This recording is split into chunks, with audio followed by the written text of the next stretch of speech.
Hello and welcome to Boardnail's Retro Reviews, and on this video I will be reviewing episode 3 of the first season of Gilmore Girls, and the episode is called Kill Me Now, and that's a reference to, Rory's situation in this episode, or potential situation. And it could also have something to do with Lorelai's state of mind as well. Ideally, I would have a cup of coffee with me for this video to go with the show, but it's a little late at night. It's just gone midnight for that. I would be hopping mad, so I've gone with the boring option and just water. But yes, so this is again, it's a decent episode. I don't think it's great. It doesn't hit the high point of the pilot, really.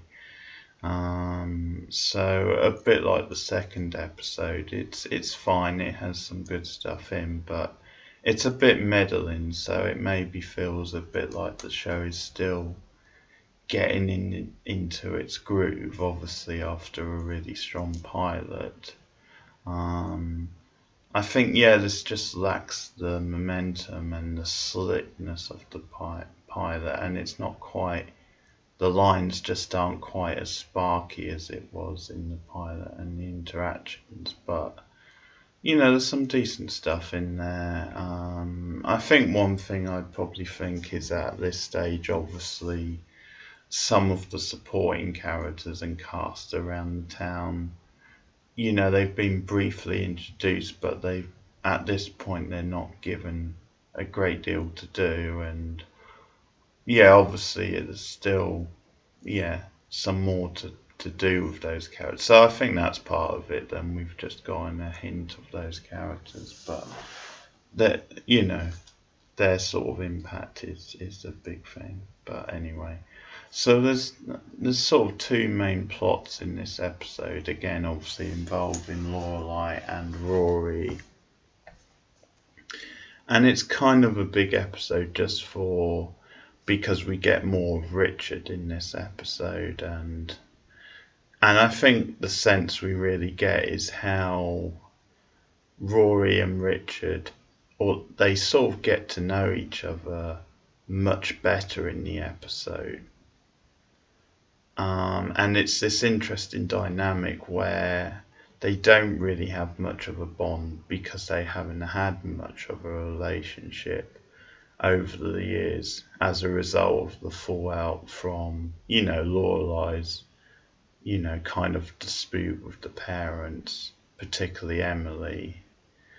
But also it's interesting then they immediately have this thing in common, and that thing is that they both feel caught in the middle of the Lorelai-Emily sort of feud. I mean, as I said in a previous review, it is very much coming, I think this sort of isolation and tension, it is driven by Lorelai and Emily. They're very competitive, they're very stubborn, both of them. And so a lot of the reasons for the sort of family feud, if you like, is because of them. It's not so much being driven by Richard, and certainly not by Rory. There's a sense and they are very much overpowered by the other two. So I sort of like that about how Richard and Rory have this thing in common. And another thing they have in common is the fact that I think that they both feel kind of pressured by their own sort of status or their own situation, if you like, the expectations that people place on them around them. So the plot basically is then they go to Friday night dinner at the start of the episode, and there's some nice comedy in the cold open about Emily and Richard. They're kind of picking holes in their sort of servants and the chefs and maids and what have you, and kind of part of the gag is the fact that Emily has gone through all these different maids, and she confuses one of their names, Myra and Sarah. It's Sarah, and she got confused with like Mira or Myra, whatever she said. So I like that sort of joke.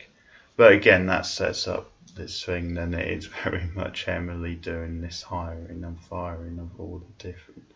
And there's a bit of a thing with Richard because he actually confuses a guy with a gal, or he gets them confused. So Lorelai says, keep saying, but one's a guy and one's a girl. So I really like that.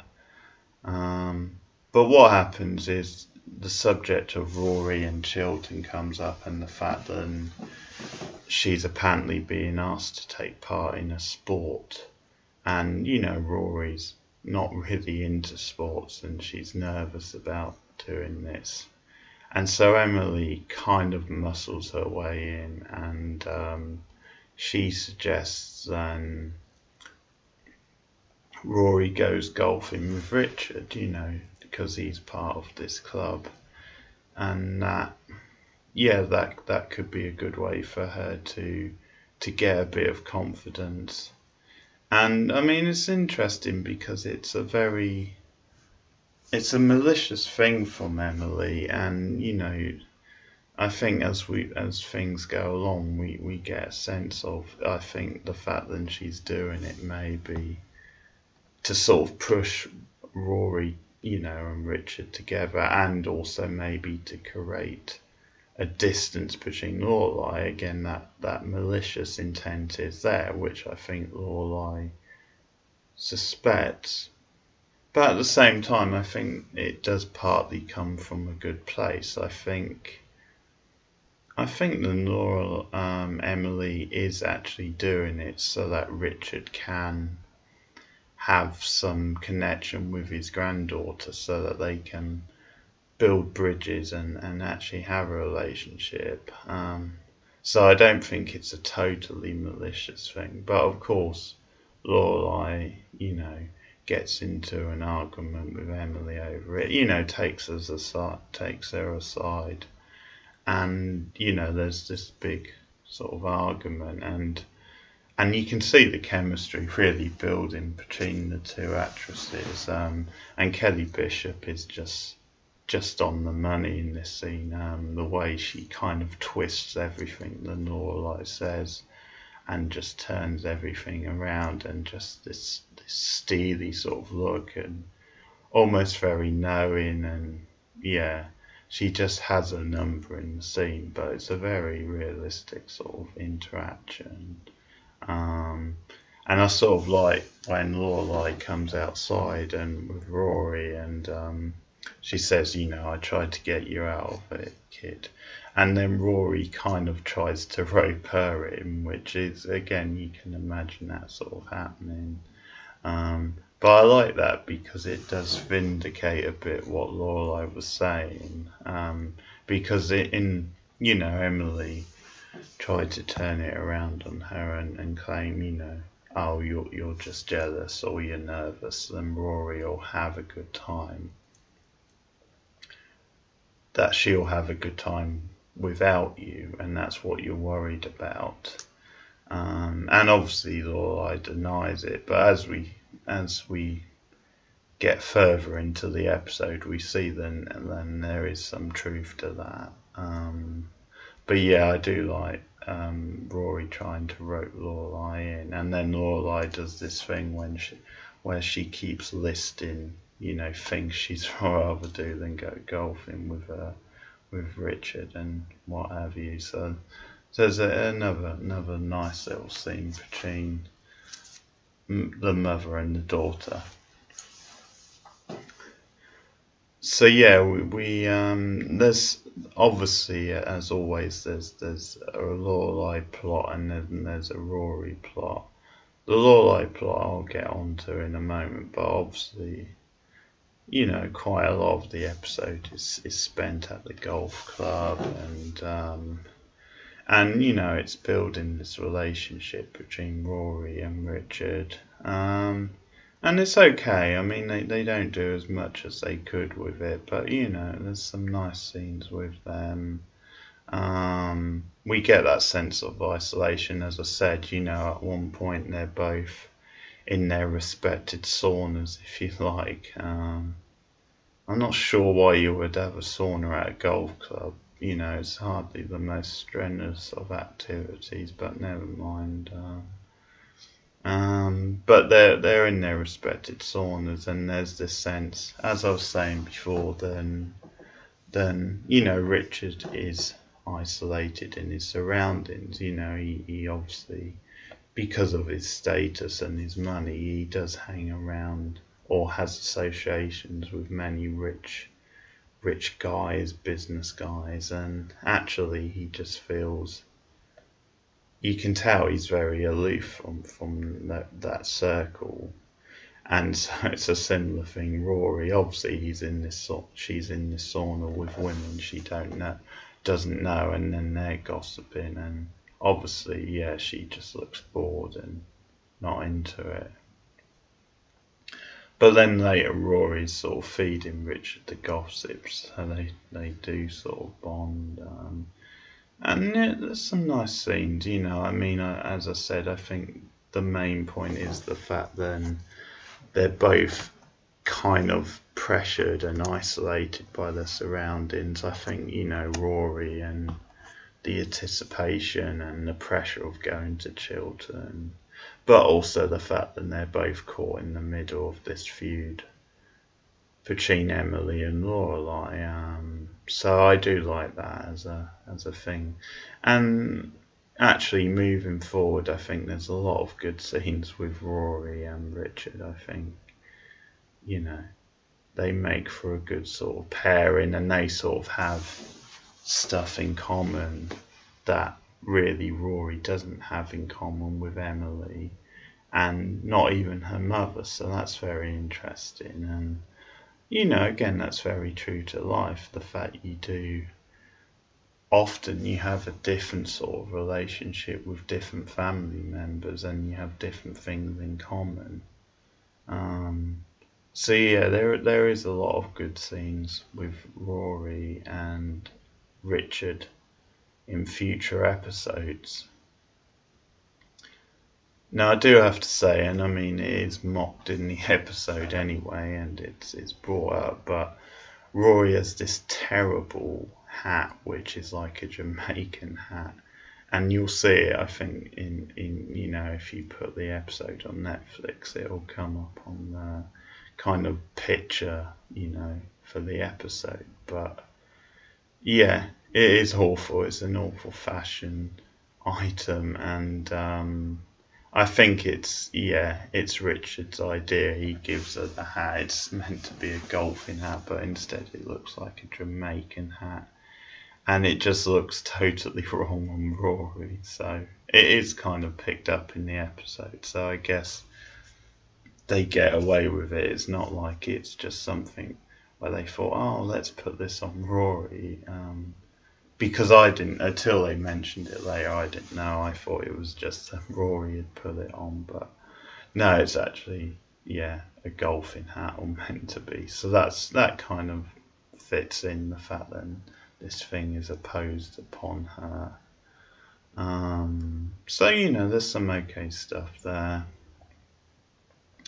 And meanwhile, Lorelai is hosting a wedding, and basically a couple of snooty sort of girls, sisters that are both getting married, and they're very rich and privileged, and they're really difficult to please. And we see the grandmother, well, some relative, I can't remember what she was exactly. She's either their mother or maybe could be a cousin or an aunt, something like that. Possibly aunt or mother, because the girls were quite young. I didn't really hear, but she deals a lot with Lorelai, and she's very much, oh, this is a nightmare because they're really stuck up and terrible.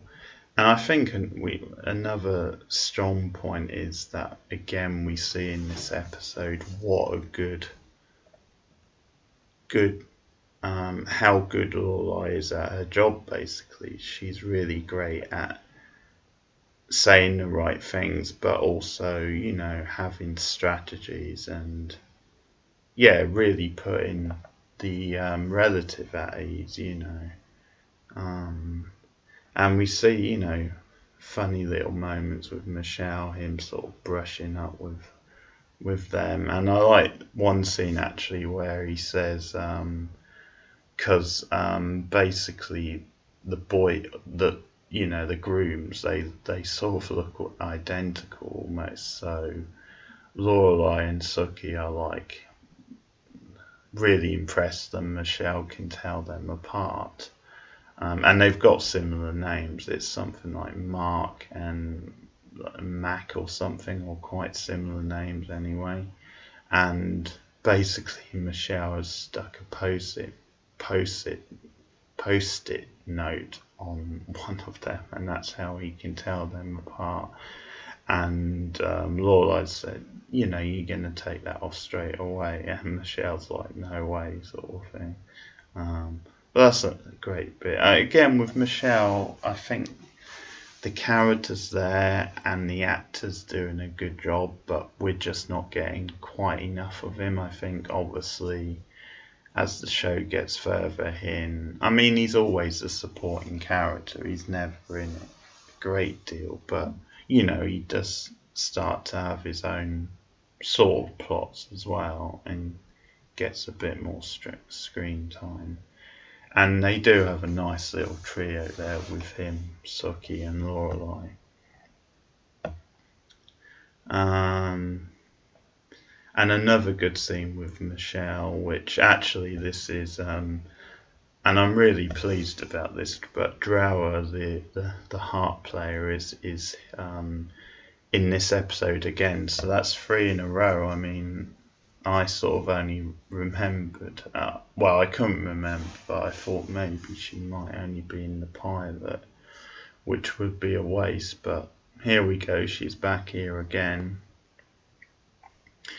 And so Michelle, there's this sort of, and for the second episode in a row, Sean Gunn is playing Mick and not Kirk. So he's a delivery guy, as we saw in the last episode. So I'm sort of counting the episodes until he is recast as Kirk, because Kirk is one of the best characters, full stop, in the show. He's just great. Some of the best scenes and dialogue involve Kirk. Sean Gunn is just so perfect. So Mick, the delivery guy, and he delivers swans for the wedding. And apparently Michelle is afraid of swans because, he was attacked by a band, as he puts it, of swans when he was younger. So Drower, the harp player who I love, her delivery reminds me a bit of Janine Garofalo. She has a great line about, of course he hates them, he's French, sort of thing, which I think it's partly just the delivery is just fantastic. And also she just says, like, because when they've sort of walked off and you've had this bit with Michelle and the others, Lorelai just walks over to Drower, and Drower just says, can't stand the talk, like to watch the walk, but like, or something. And it's I don't know, it's just an odd line, but she just makes it funny because of her delivery, sort of thing. Sort of line you think, well, what does that really mean? But again, she's only, I'm glad she's back. She's not as great as she has been, but she's pretty damn good anyway in those small bursts. And we get a bit more with Jackson, who is Suki's husband. He was actually in the second episode I didn't mention. And they make quite a convincing, quite a nice little couple. You sort of believe them, but they're very, very sort of off kilter as a couple.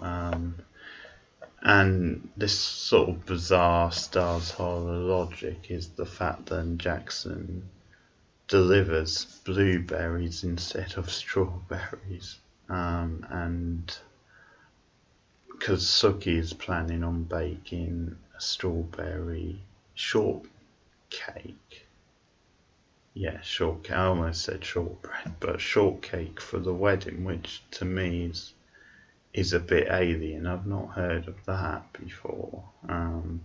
But the gag becomes then Jackson just says, well, why not do a blueberry shortcake? And Suki says no such thing, and they end up getting into a fight.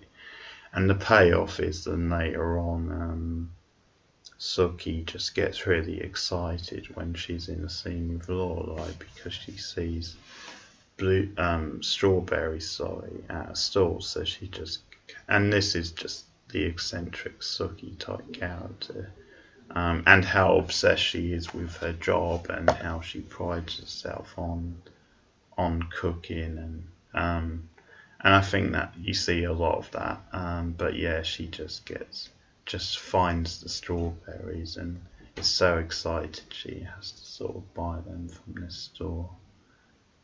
And Jackson catches her red-handed, basically, and he just flips out, basically. Then, because he's like the supplier for the hotel, so he obviously loses it when he sees, then Suki's buying strawberries from another supplier, and it's just this hyper reaction from Jackson, which is actually really funny, and Suki goes after him. So yeah, they're a very natural, very sort of comical sort of couple. They play off each other very nicely anyway. So we're starting to get more of a sense of what Jackson does and his character. And the sort of episode builds to another fight between Rory and Lorelai. So we are sort of seeing then at this stage Rory is at that sort of crucial and difficult stage of adolescence, and I mean it sort of ties the episode nicely together, because obviously some of what Emily says is sort of true, and I think because there's this, I suppose there's a pride from Lorelai because she's brought Rory up on her own and she's always prided herself that she's been able to do that, and because there is a rivalry with particularly Emily, then I think that becomes a thing where she even if she doesn't intend it, she does get jealous if Rory spends too much time with her grandparents, and she's very suspicious. So they have this sort of fight at like the it's when they're doing the preparations for the wedding. It's at their house later, and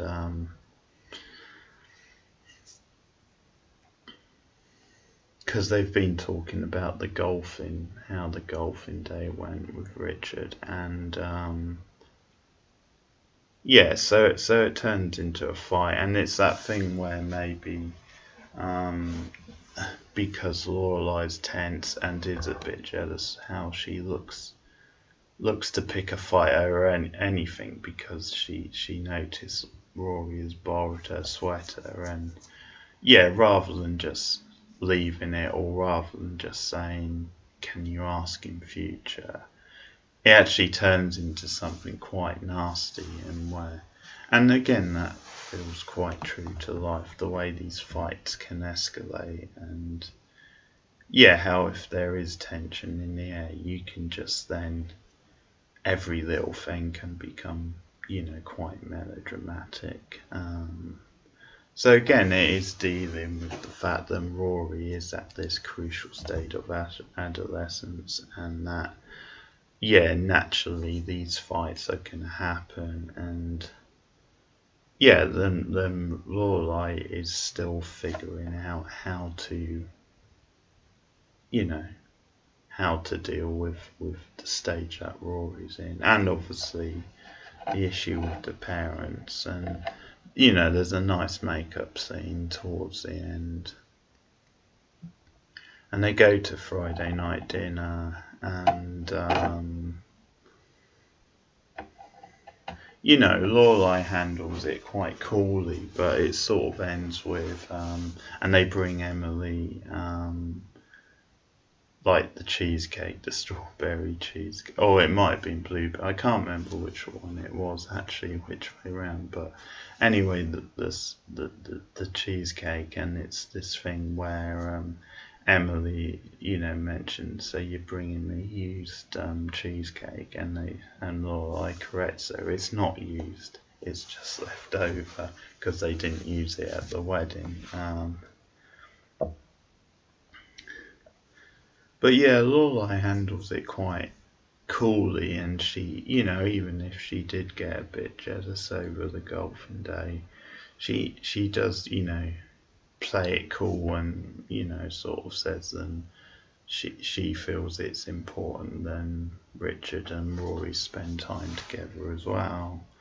But yeah, at the end of the episode, Richard obviously mentions, and he has this book, this one Rory wanted, and they bond over it, but Emily joins in as well, and they all go off to the library and leave Lorelai on her own. So again, it goes back to that isolation, and the fact that Rory actually is becoming more interested and wanting to spend more time with her grandparents, because in the previous scene, she actually, Lorelai is still finding ways to kind of get around seeing the grandparents so much, or even Rory doing it, because she says, because you went on the golfing thing with Richard, we could probably substitute that for Friday night dinner. But Rory actually insists she wants to go to Friday night dinner still. So I think there is that sense that Lorelai's getting nervous about losing Rory in a way, or certainly that, yeah, she's going to be spending more time with her grandparents. So yeah, I think that side of the episode works really well. And I have to say, Alexis Badil is actually really impressing me. I mean, I know a lot of the credit goes to Lauren Graham, and I think she is great. I think she drives the show on a lot, and generally I think her performance is the more standout. But I think Alexis Badil is a real natural in these early episodes. I think you see this kind of, it might just be because she was, I'm guessing, around the age of Rory at the time, and yeah, so going through similar things probably, but she just feels like this mix of real nerves, like she's really overwhelmed by the world, but also this charm as well. You get this sense of a generally nice young girl, and bright young girl, who is very sincere the way she addresses people, and she's very respectful as well. So it's that mix of nerves but also charm. She's a genuine likeable character. So certainly the main plot in the episode is quite effective, but It's not really a standout episode, I don't feel, overall. There's no Lane, which is a down point. Luke has very little to do. I mean, it's sort of funny. There's a scene with him and Rory in the cafe where he actually finds out she's been golfing, and he has this not statistic, but he has this line about how supposedly golf contributes a lot of damage to the earth because of all the chemicals used. And so he's a bit of a grouch about that, and he makes Rory feel bad, and it's feels a bit out of character. You sort of don't think of Luke as being the sort, who would know that, who would make those comments. But anyway, it's quite a funny line, but he's not given much to do in this one, Luke. I guess when the focus is on Emily and Richard and they're getting more plot, I guess some of the support characters don't get as much. But there you have it. That's episode 3 of the first season, called Kill Me Now. Again, certainly a decent episode, but not a standout, I wouldn't say. But I'll be back with more Gilmore Girls soon. Let me know your thoughts on this episode in the comments below. Like and subscribe if you wish. And just on the theme of these retro reviews, I will be continuing with Buffy the Vampire Slayer. That's kind of my other retro show at the moment. Similarly a long-term project, because like Gilmore Girls, there was 7 seasons of that originally. And yeah, I'm on the first season at the moment. Next episode will be episode 6, The Pack. And I think you can probably expect that this week. But this has been Gilmore Girls, so thanks for listening, and I'll see you soon.